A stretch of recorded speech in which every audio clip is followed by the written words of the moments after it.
Alors là, je crois que t'es pas prête pour ton analyse. Déjà, la première chose, c'est que je me demande si t'étais déjà intéressée par le human design et est-ce que tu sais ce que c'est. Ou est-ce que c'est une simple question de curiosité. Peu importe, j'adore déjà ton analyse. Donc déjà, première chose, je te présente en human design, tu es manifesteur 1-3, autorité émotionnelle. Il faut savoir que tu es l'un des types énergétiques les plus rares parce que tu fais partie de 9% de la population. Tu es considéré comme quelqu'un de leader, innovant, parce que justement, tu as cette approche qui est novatrice, quel que soit le domaine dans lequel tu te trouves, ou quel que soit le domaine que tu entreprends. Je dirais que c'est le type énergétique qui est visionnaire, car tu possèdes déjà une vision pour l'avenir de l'humanité. Peut-être que tu as déjà remarqué que tu te sens en décalage avec les autres, sans réellement en comprendre la raison. C'est parce que tu es un être totalement indépendant. Et je dirais que tu es le seul type énergétique qui est là pour initier. Tu es là pour prendre des initiatives sans rien attendre de qui que ce soit ou de quoi que ce soit. En fait, tu dois attendre de ressentir un élan d'inspiration, ce qu'on appelle les urges.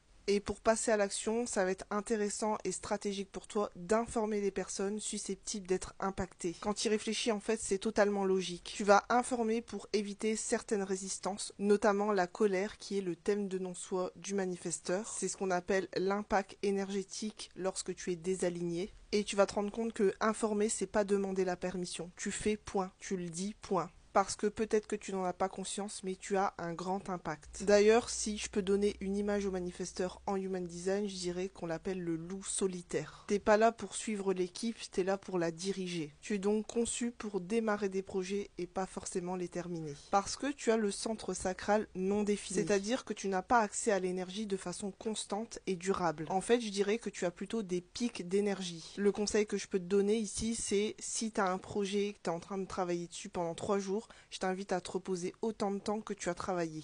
Donc 3 jours de travail, 3 jours de repos. Le 9-17 heures, techniquement, c'est pas conçu pour toi. J'ai un dernier conseil en tant que manifesteur, c'est d'accepter que tu n'es pas là pour plaire à tout le monde. Tu plais à un certain type de personnes. Il y a des personnes qui vont te rencontrer et qui vont te détester. Parce que justement, tu as cette aura qui est fermée et voire provocatrice. Et n'oublie pas de rester toi-même et authentique. Et ne surtout pas te forcer à t'intégrer. Deuxième point important, tu as l'autorité émotionnelle. C'est avec ça que tu vas prendre tes décisions. Tu vas donc traverser des grandes phases émotionnelles, allant de la joie à la douleur et de la douleur à la joie, ainsi de suite. Ça peut durer quelques heures, voire quelques jours pour toi. Je t'invite vraiment à prendre ton temps pour prendre tes grandes décisions. Et je t'assure que tu ne passeras pas à côté d'une opportunité. Et enfin, tu as le profil 1-3, c'est l'investigateur et l'expérimentateur. Tu as besoin d'avoir les bonnes fondations. Tu as besoin d'avoir vraiment la connaissance en profondeur pour ensuite l'expérimenter. Les recherches que tu vas faire sur un sujet te permettent d'acquérir une certaine confiance, une certaine sécurité. Étudier, c'est vraiment fait pour toi. Mais sache que tu ne peux pas tout savoir, donc je t'invite aussi à expérimenter. Enfin, n'hésite pas à me dire ce que tu as pensé de cette mini-lecture.